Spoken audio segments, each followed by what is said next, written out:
What's up, everybody? I'm your man AG, and I'm here to fill up your HUCK bucket so full of disc golf news. Bah! Parker Welk, the self-proclaimed disc goat, might at least be the disc boat because he won another tournament, the La Mirada Open out in California. The field was not the strongest, but the most diehard of disc golf fans might recognize a few names. What I'm really wondering, though, is why the trophy for the La Mirada Open isn't a scarf. Down in Tallahassee, Nathan Queen and Ezra Robinson tied for the victory after inclement weather canceled the final round. This was actually a stacked field, perhaps the most stacked field of any preseason tournament we've seen thus far. So for these two to find themselves on top is pretty noteworthy. Perhaps the most noteworthy finish was actually Connor O'Reilly, who tied for 39th. Yikes. 18 strokes off the lead. Maybe he should consider going back to selling auto parts. Are you feeling lonely? Follow me on Only Discs for some spicy disc pics.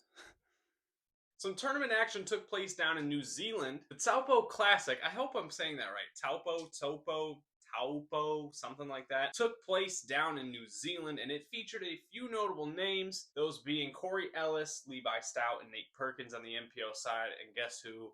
None other than Corey Ellis took it down. On the FPO side, Juliana Korver notched her 250th career PDGA victory over Zoe Andyke. Not her 250th time beating Zoe Andyke, but like 250th time winning overall. Trevor Harbault even made an appearance in MP40 and absolutely cleaned house. I made spaghetti on Wednesday, and that's all I've been eating for dinner ever since. Story time! I want to tell you guys this story because I think it's kind of relevant to disc golf and stuff, and it's a pretty fun story. I was hanging out with my girl Peach. Now, Peach and I are kind of complicated, right? The princess, of course, Princess Peach. There's a little bit of a triangle going on with Mario, and so I offered, I was like, hey, let's go play some disc golf and have some lunch together. That sounds like a good time. And she said yes, of course, and we were out there, we were at the course. She's having a good time, man, throwing the frisbee around. She's laughing at my jokes. She even puts her hand on my shoulder. We're having a good time. We're having a good time. She even thought my hyzer was big, and I was like, well, I mean, they just did trim down the bushes, so it kind of looks that way, But anyways, we get to like hole 9, and Mario comes up out the tube. He saw us on the Snap Map together, and he's pissed, right? He is absolutely floored. He starts trying to fireball me. He's like, come on, man. And I don't know why Mario would sound like that, but he was just really angry. He's like, all right, how about this? Let's settle it with a 9-hole playoff. Winner gets Peach. So I'm like, all right, dude, you never thrown a frisbee in your life before. You just got these fireballs. So I think I got this in the bag. I should really check the ingredients for the pre-workout I've been drinking. And we start going, man, tit for tat. He's way more skilled a player than I thought because his fireballs, they bounce once or twice before they stop. And I'm down by 1 coming into the final hole. It's hole 18. It's a tightly wooded gap. And it takes a really skilled shot to get through there. Mario's on the box.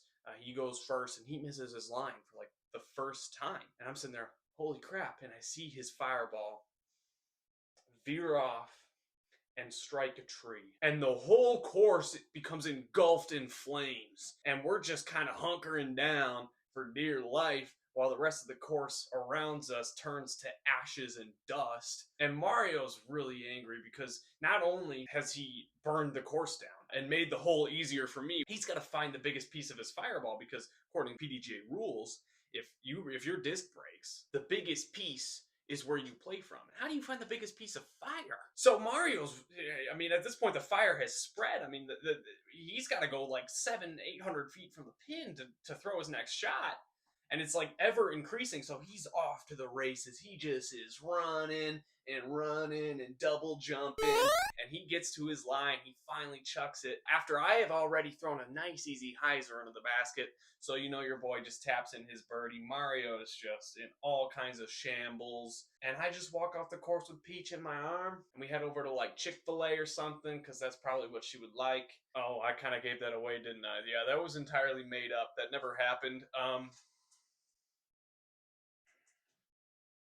DGA announced the signing of 2 more players this week, Macy Veladiaz and Eliezra Midling. Following the somewhat controversy with Macy Veladiaz and Dynamic Discs regarding her pregnancy, DGA swooped in and signed Veladiaz, who's one of the more promising players in FPO. DGA also announced a new Signature Series disc for Veladiaz, in line with their weather and atmosphere naming conventions called the Cumulofetus. Eliezra Midling, one of the most promising young FPO prospects we've ever seen, maybe since the likes of Haley King and Kat Mersch, maybe not even since Paige Pierce, also signed with DGA this week. Okay, we've got a new segment, continuing the trend of a really weird video this week. It's the Try Not to Headbang Challenge. Well, I wonder what the song's gonna be. Let's see.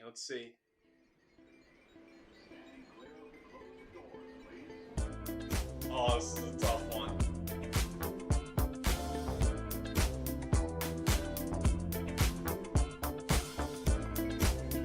Oh, it's such a good song.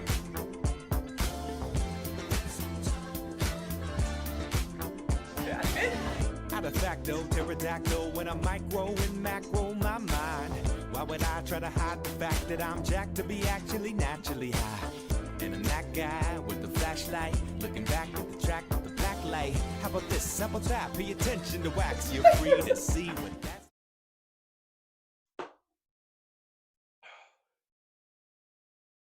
More from the Pro Tour. The DGPT announced their new qualifying series, dubbed the Q Series, in which players can compete and earn a 2025 tour card. The top 25 FPO and the top 50 MPO players will be invited to the qualifier series finale. There's a couple ways to earn a tour card on this series. One is by winning an event on the series, another is by gaining enough points, and another is finishing well at the finale. They're also handing out silver tour cards, which is a partial tour card. One thing I think about though is how a lot of the players on this series aren't going to be sponsored. And if they are, not very lucratively. And I'm curious to see if the payouts for these tournaments, if some of these players are going to get sponsorship deals, where the money is going to come in for them to make it worth it and cover the expenses associated with traveling to only 8 or 9 of these events nationwide.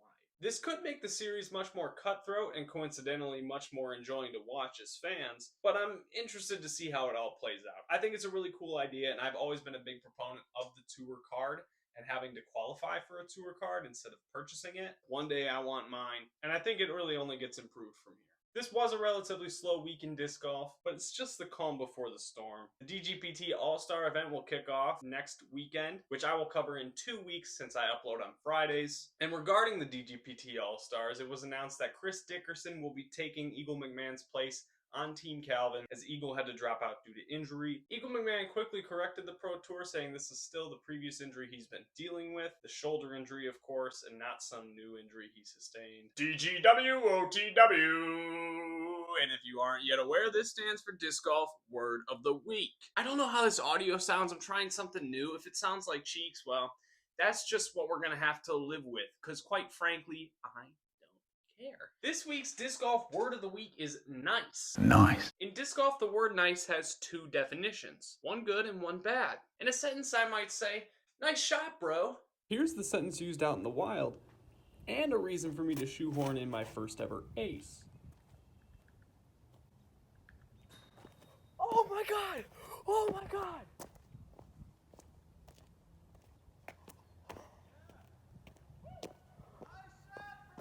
But if after I say the word nice, bro's disc hits a tree, I am said to have niced him. Come on, man, you niced my shot. You better get out of my face before I break your kneecaps and chase you with a lawnmower. I don't know why that guy got emo. That was a little weird. There was a hint of Green Day in there. That's where I was trying to get. Billy Joel Armstrong? Something like, let me get a quick Google. Jamie, look that up. Billy Joe Armstrong. Thanks, Jamie. If you're that person, though, that gets offended after I nice your shot and it hits a tree, you're a bloody pillock. You're a bloody pillock. On that note, I will wrap this video up, because if I don't leave before Drew Gibson gets home, I'm in for it big time. He doesn't know I'm hiding in his walls and eating all of his plain bagels. If you all want to see some more content regarding the Pro Tour and all the events that are going to go down this season, let me know by liking the video. You don't got to comment or nothing. Just go ahead and like the video. And guys, I will see you in the next video. Later.